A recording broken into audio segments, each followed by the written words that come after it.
right here at the Kamikaze. Yeah, be sure to come stop by here when you get a chance, for sure. Alright, so let's get started with these questions. Alright, so our first question, what inspired you to go full-time artist, and what motivated you to start getting into art and stuff like that? Well, I think I'm gonna answer the second part of the question first. Ever since I was a little boy, one of my earliest memories was I was 4 years old. Remember being in school, probably preschool, kindergarten, and being done with the class assignment, being bored in school, turning the fucking paper over and drawing Ninja Turtles. So like illustration, like comic book stuff. Ever since I was a little kid, I draw Street Fighter characters. But Ninja Turtles was the first one. So I initially illustration kicked it off since I was a little kid. I was drawing. Then like later on, doing different types of art.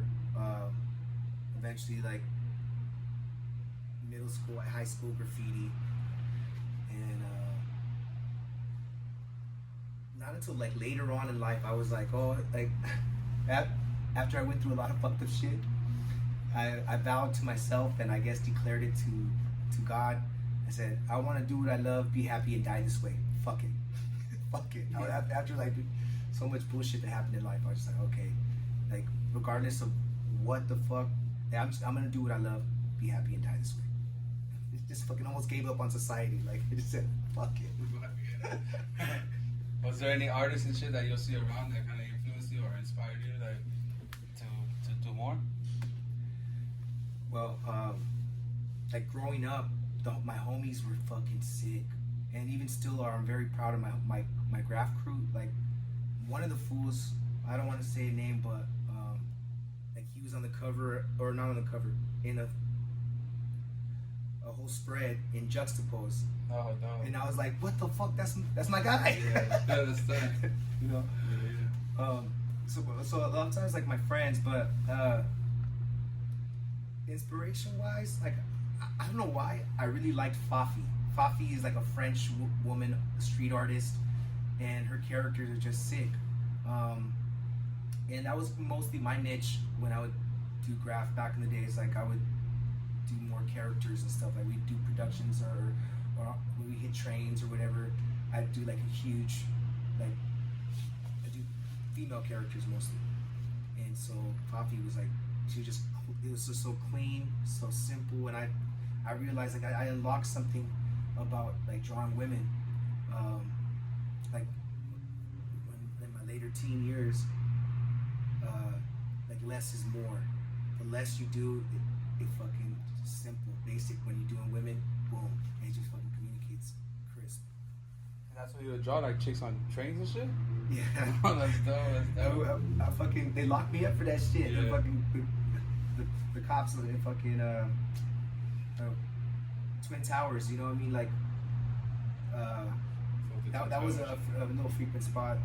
That shit sucked. I'm like, I'm doing fucking art. I'm beautifying the community. I'm doing fucking female characters. Come on, like, fucking get over it.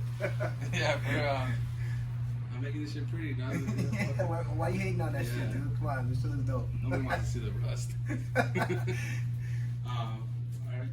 Oh yeah, what kind of music do you like to bump, or do you have like we had another guy that had kind of like trends of music during his process. Like, do you have like a process of music you listen to when you're getting busy? Yeah, I like jungle, drum and bass, and the mood could be like liquid, like jazzy, kind of fucking little flowy. But it depends on my mood, because sometimes I'm kind of eclectic. It depends. Like sometimes I want to bump oldies. Sometimes I want to, just some old school like underground West Coast hip hop, or but mostly jungle, mostly drum and bass jungle. What's the worst job you ever had? Oh fuck. One time I was like a staffing solutions like agency, like work agency to help people wherever find a job or whatnot. And I was like, okay, oh shit, they're gonna pay good at Breyer's ice cream. I'm like, yeah, fuck, yeah. Sounds like a fucking piece of cake to me. Let's go, sign me up. Yeah. Fucking throw me in the job. Yeah, that shit was a fucking, the freezers that you would have to fucking process all the ice cream in. That shit, I'm probably making it up. I'm exaggerating, being a little dramatic, but I think it was like below 20 degrees. Like you had to be really suited up. Like I felt like it was a hazmat suit almost. Like it was fucking just extreme. Yeah. To the point where like that job was gonna kill me because it was in the heat, in the dead of summertime, in that was with their city of industry, and so like I'll go from the crazy cold ass temperature where you have icicles coming out of your fucking nose, and then you go outside and you're fucking sweating because it's so fucking hot outside. And I was like, no, it's just gonna fucking kill me. Yeah, where you from? Where you originally from? Or where you started? So I was born in East LA. Where? Shout out East LA. What's up? But I grew up mostly. I lived in El Monte, California for a while. Boom. Then grew up. Most of my development and influence is in Pomona. I lived there for a good chunk of years. So yeah, P-Town. I'm a little P-Town baby. That's what's up, man. Oh, when did you start getting into breakdancing? Oh shit, there in Pomona. My pops, he used to do Kung Fu, Northern Eagle Claw Kung Fu, and then so he was like, passed on. He wanted us to learn Kung Fu, so he put us in Shaolin Temple Kung Fu school. And my auntie, rest in peace, Tia Stella Concha, she was like, mijos, I was doing marometas, like somersaults on her fucking furniture, like the furniture that has the plastic on it. Yeah. Like, and she's like, mijo, no. Like, go outside and con los otros niños que ya están bailando afuera, like for the other kids that are dancing outside, go roll around in the cardboard with the boombox in the front yard. And I was like, all right. And it just Kung Fu kind of translated into the older kids. They were like raver kids. They were breakdancing and shit. And I was able to transfer the Kung Fu moves into the breakdancing. And they were like, oh, we just started battling. So I started learning at the age of 10, just straight golden era. The golden era, like motherfuckers, like that shit was so tight back then. Motherfucker wearing Adidas or Pumas, you can't go nowhere, motherfucker. Like you better break. Like you can't. People will call you out. It was like break banging. That shit was so sick. You say you went to Kung Fu school. What's something that you learned there that always stood in your head, or something that kind of like changed your life? Like, is there anything that you learned or heard, like a saying or something that you just stuck with you that you were like, oh damn, I could use this in my life? I know that was a random question. I just thought about it right now too when you said that. I was like, oh damn. You know what? Shoot it one more time. I don't think I caught the first part. Okay, so like, was there something at that school that you went to, the Kung Fu school, that kind of like it was like a knowledge or something that you learned and yes, that kind of stuck with you and you were like never forget about it? Yes, because my dad, he was into the bone breaking shit because he was fucking dealing and he had to protect himself. Yeah. But I remember my dad, he told the Sifu, the Kung Fu instructor, he was like, when are you gonna teach him how to fuck shit up and break some bones and shit? I'm a fucking little ass kid.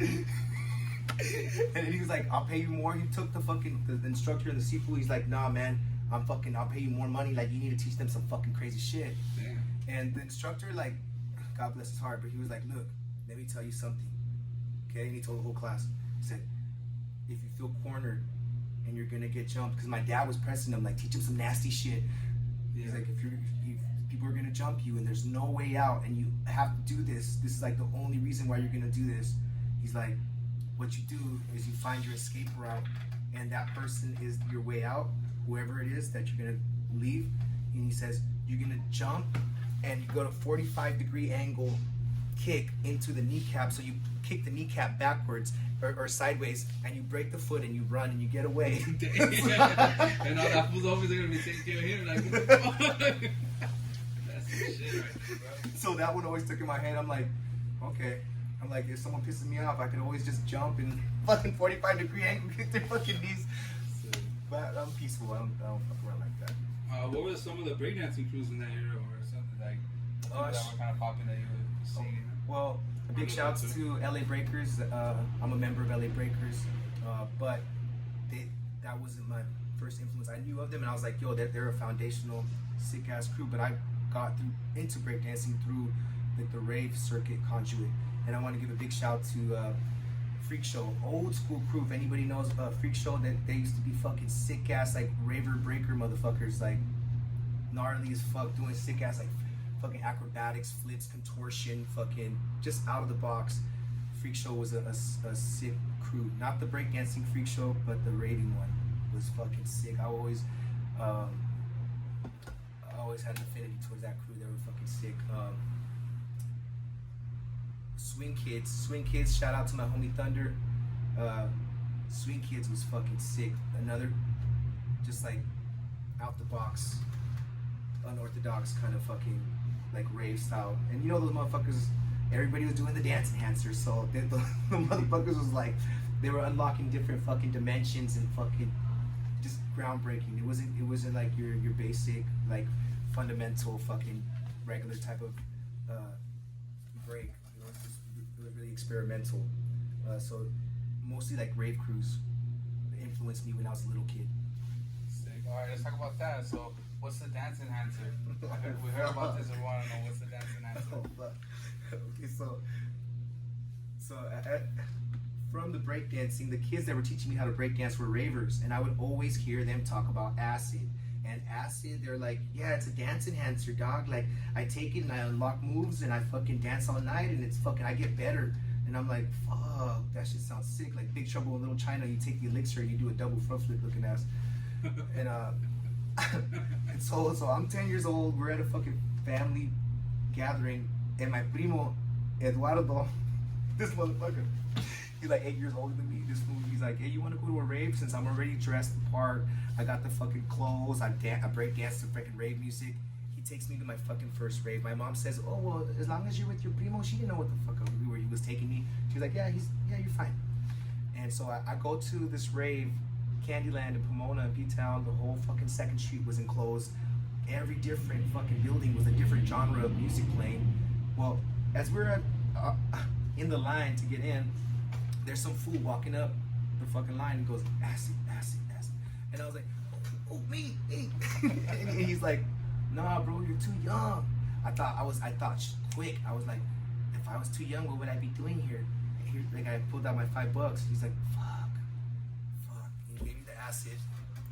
And to me, it's a fucking, I need the dance enhancer. I'm gonna fuck it up, dude, I promise. And that shit fucking changed my life. Like, I didn't know it was a drug then. Like, I don't fuck around like that no more. I prefer to microdose on mushrooms if I'm gonna, you know, if I need a reset or anything. But yeah, that fucking first night I did acid, I seen the most amazing fucking dancers. I would jump in the circle too, and like women were like, oh my god, so cute, do it again. Like fucking fools were like, damn, that shit was sick, fool, the props. And I felt a sense of acceptance. And then I seen fucking Japanese anime for the first time in my life, because at the rave they had it on projector screens on the walls loop. And I was like, whoa, that's fucking sick. And plus I'm frying and I'm seeing that shit all fucking trippy. I'm like, damn, that shit's sick. And I heard Raga Jungle for the first time. It's like reggae influence, reggae mixed up with like that sped up breakbeat. So like I heard that shit for the first. It was just like a multicultural experience, and I was like, whoa, I know what I want to do for the rest of my life. Dance enhancer. Can we talk about how you got the name Sky, or where that comes from? Yeah, well, I was just asking. I recently found out where that came from. Cause growing up, I thought Sky was kind of feminine, so I was ashamed of my middle name, and I never told nobody my middle name was Sky. Was Alexander, Alex. But when I was in theology school, years later as an adult, I'm reading the Bible in Spanish, and it says El Cielo, and El is masculine. So I was like, oh shit, my name is not a feminine name, it's a masculine name. And so I became okay with it, and so it's my middle name. But my mom said the reason why she named me it is because when she was a little girl in Mexico City, she would take care of like the littler kids, and she would call them pedacito de cielo, like sus cielitos, her little pieces of the sky. And so she said that when she had her firstborn son, that now she had her sky. Oh, real quick, just want to give a big shout out to my homie 6 Block. On some Aztec shit too. Let me Kutli right here, doubled up. This fool's sick as fuck.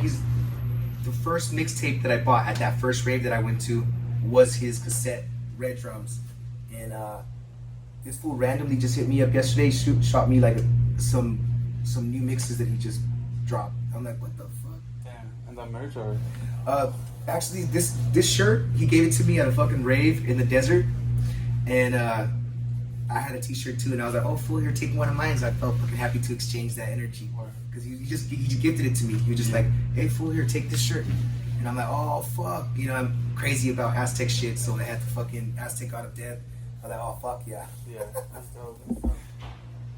Alright, let's just get into it. We're talking about music. Let's get into some hip hop questions. Alright. So we're just gonna do the quick questions. So let's start with Tupac or Biggie? Biggie. Wanna talk about why? Man, I don't know why, but ever since I was a little kid, commercial shit or like shit that everybody's hype about, like I'm like, oh, okay, like if I'm not really feeling it, I'm not gonna just get hyped because everybody says it.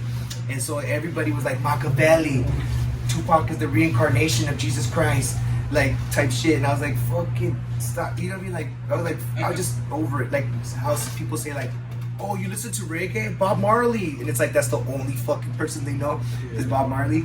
It's like when I grew up in Pomona, everybody's like Tupac. I was like, man, shut the fuck up.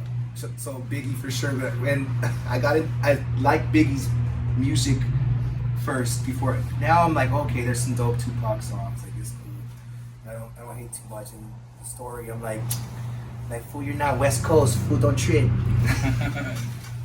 Alright, Bone Thugs or Wu-Tang Clan? I like Bone Thugs, but those motherfuckers, they bit some styles from Micah 9. Freestyle Fellowship, Project Blow, LA Show. I had to go Wu-Tang on that one. Sick. You got any Project Blow stories or anything like that? I used to go, man, religiously. That shit was like a church, supporting the homies and shit. MC ciphers in the parking lot. I just got a lot of respect for the LA underground hip hop scene, man. I was part of a movement called, or I am a part of a movement called SAD, Stand and Deliver, and a lot of the members were always on the mic there, and you know, performing or whatnot, or ciphering and shit. And also too, like LA Breakers, we would get down too right there inside, right there, the Merc Park and shit. Sick. Do you ever seen all that shit that's been the controversy with Tumex and Tandy Kwandi? That's crazy. God. First of all, much love to Alex, my tocayo, Tumex. I got your back, dog. Fuck that shit. Hey, that fool ain't got styles, fool. He ain't fucking up like that, dog. So you know what? I'm on the West Coast. I'm on the West Coast LA side on that one, bro. Right.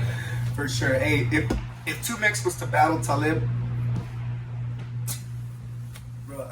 But like you said about the Freestyle Fellowship, it seems like there's a lot of like bigger artists that kind of stole shit from the underground LA scene or other scenes too, but the underground style, and they'll kind of like try to put it out as they're the ones that created it. Like I love Kendrick Lamar, but him too, he's kind of like someone who kind of got a style from the underground and made it a big deal, but he got a bit of props for it. I love Kendrick Lamar, he's dope, don't get me wrong, but he did kind of find his way from the underground scene. Yeah, and look, man, I feel like be inspired. Be fucking and if you bit some style, at least acknowledge and give credit and be like, if you do that again, show people the biting side. I don't think a lot of people know about that, but don't be a biter. And my homie was like, hey, we're in 2021, you can't do the biter symbol no more. I'm like, fuck that. But if you're inspired, if you take inspiration or a technique, place yourself around people that are great. If you want to learn how to do something, place yourself around people that are great at it, and you will learn. But give credit where credit is due. Be like, yo, whoop-de-whoop, like, I got that from so-and-so, such and such, like, that inspired me. It's not hard to do. And if anything, you look better doing that. It's humble. It's like, yo, and you paying respect to the roots. Like if you're a kung fu and shit, you have a sifu, you have a lineage. Like, you have a foundation and a core. Like, this is where I'm from. But if you just take shit and and you act like you're fucking, get out of here. So there's a story that you told me a couple times. I don't know if you mind talking about it, or if not, we could cut it out. But you tell me a story about Del, the funky Homo sapien, backing down on a battle or something like that. Oh shit! This was at the Glass House in Pomona. Organic noise elevation. Big shouts to my homie Phoenix Orion. So the first time I ever seen Phoenix Orion, boom, he's on stage, and this is around the time when Del, the funky Homo sapien, was switching to Deltron. Well, someone was already out there. Phoenix Orion was on that cosmic shit. This motherfucker, he was wearing like a full leather onesie fucking suit with a fucking that Star Wars fucking blade, and he had like a fucking mohawk of dreads, and he had like a little fucking one of those Star Trek fucking glasses and shit. That fool looked sick. I was like, what the fuck is this? His DJ, he looked like a fucking Man in Black. He had a fucking tuxedo with glasses and shit, and he did a sick ass set. At the end of his set, he called out Del because hieroglyphics was there, so he was in the green room, and he's like, Del, get out here, let's fucking battle. I'm the original sci-fi rapper. And then Del did not want that, bro. He's not on the level. He wasn't on the level of fucking Phoenix. Big shouts to Del. You know what I mean? He pumped out a lot of dope music, but you can't fuck with this full Phoenix Orion. Are you trying to be sci-fi? Like, no, dog. Big shouts to Phoenix Orion. People started throwing fucking water bottles and shit on stage at him because he was talking shit, like, fuck Del. Yeah. And people started throwing shit. And this fool, he just powered up, and he flew off of the stage like this, like a crucifix. He stage dove, woo! And he took out like 8 people in the fucking in the fucking stage in the crowd. He was like, oh, really? They playing fucking Phoenix Orion. That was sick, dude. Yeah, I thought that was a dope story that had to be told, like just so people get a little bit of history, you know? Like, hell yeah. Kind of know. Alright, let's get into the quick questions. Oh, actually, you have a favorite stoner movie? Friday? Friday's classic. For sure. Throwy. You like blunts or joints? I'll take both, but the blunt has more, man, and more to go around.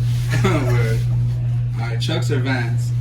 Better yet for you, I'm gonna say Pumas or Adidas. Oh shit, dog. Yeah. That's hard. Okay, Pumas. I like Adidas too. Yeah. Fuck. No, Pumas. Alright. LA restaurant, we'll say LA food first and then we'll come to Vegas.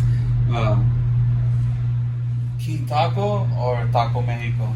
King Taco. And then Vegas is Tacos El Gordo or Pepe's Tacos?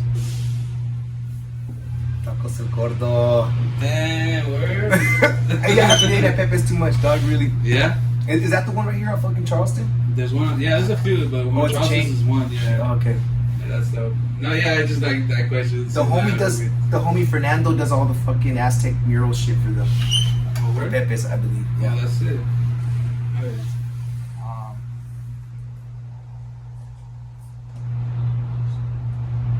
Popping or breaking? Oh God, breaking. Why? That's how come like I'm not talking shit. They have respect to my elders, to the fucking popping community and shit. But how many times, if you're a breaker, you've been told, "Hey fool, I used to break. Now I'm just popping." It's like, why do you say it like that? Like, just don't even say that. Just say you pop. You just fucking kill it. Cause popping is sick. That's that West Coast shit. You know what I mean? That we originate that heavy fucking popping locking ass style. So I mean, own that shit. But don't fucking tell me, oh, I used to break, but now I fucking just pop. Don't fucking like that. I always hear that. So breaking for sure. Head spins or flares? Damn, combo, baby. Both of them. Do a fucking flare into a fucking head spin drill, or fucking head spin into a fucking flare. That's nasty. Damn. Aesthetically, I think that's a tough one because they both are kind of mind blowing. If you think about it, the head spin is like this. Like, how long can you stand on your fucking head without fucking falling off of that bitch? And you're spinning, motherfucker. Like, it's an illusion. It looks impossible while you're seeing it. The flare too. The motherfuckers like, you know, the Olympic shit where the legs are in the air, like the feet never touch the ground. It's just the hands. And it's like, what the fuck is that? That's a hard question, bro. I don't know. It's almost like the Puma and Adidas one for me. I think, like, let's go flares. I will go flares too. I was talking about that. I will probably go flares. Flares. That's a dope one. All right. DC Comics or Marvel Comics? Marvel 100%, dog. Marvel 100%. Who's your favorite Marvel character, or what's your favorite team? Oh, well, big shouts to the X-Men. I really had an affinity towards Nightcrawler. I thought he looked fucking sick. That fool would poof and disappear, like, and he'd come out of a fucking shadow and shit. And he was like, he was a weirdo, and I was a fucking weirdo. You know, I mean, this motherfucker, just agile as fuck. You know what I mean? So it was between first of all Nightcrawler, then Wolverine. Wolverine was just a badass motherfucker. I was like, oh, that was sick. Yeah. But Nightcrawlers, and I would say X-Men. If you had a superpower, what superpower would you want to have and why?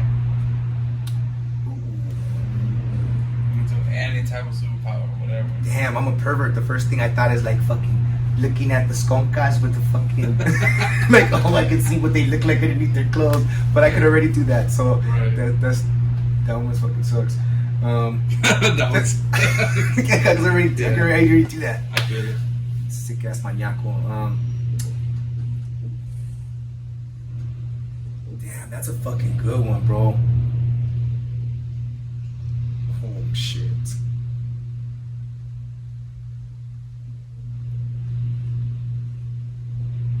My superpower would probably be, fuck, dog. I'm gonna get all hippie. Spreading love. No, I don't fucking know. I don't like that. Disappear, fly, vanish, create. You know, I guess the Nightcrawler. You know what? Let me keep it with the Nightcrawler, because that would be sick to fucking just poof, like disappear and just pop, like be somewhere else, like teleportation type shit. Just boom, pop. Or like he would jump into the shadow and just like disappear into a shadow and come out of another shadow type shit. So I think like teleporting is pretty sick. You ever see the movie Jumper? Nah, I haven't seen that. It's like that. Like he kind of teleports and he like teleports into a bang and across a bang. He's like a poor kid and he's just kind of like, yeah, it's pretty dope. It's a good movie. Yeah, So he has like that power. Yeah. I gotta watch that Jumper. Okay. That fool go to like big sites. Like he'll go vanish into like the top of the pyramids, or you know, vanish into the top of New York. Yeah, it's dope. It's a cool movie. Hell yeah. So I see you got some merch right there. You want to show? Oh hell yeah. Days and Age right here all day, baby. So this one right here, Culture Guys. That's my breakdancing crew out here in Vegas. Big shouts to all the homies. They're artists, musicians, fucking producers.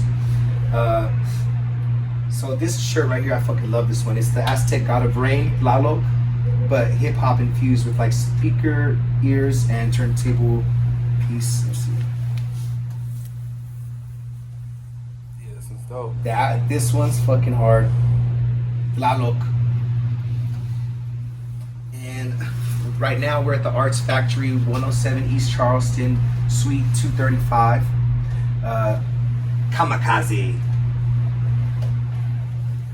Kamikaze is the art studio right here, the gallery. We're at the V of Love on the building. So check this one out. This one's sick too. We got this one's more perverted. This is for all the adults, okay? This is MA, mature audience only. So yeah, we got some merch here. We got, you know, two other amazing artists that I share the space with.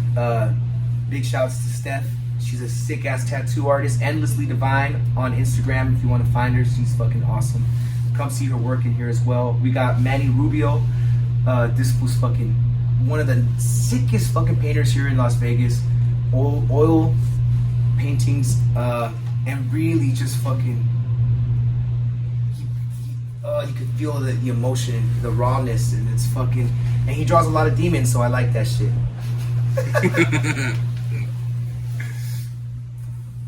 Well, thanks, man. That's pretty much it. I appreciate your time and participating into this interview, man. It's my pleasure, bro. Much love. Big shouts, Doc. Keep doing you, bro. Peace. Peace.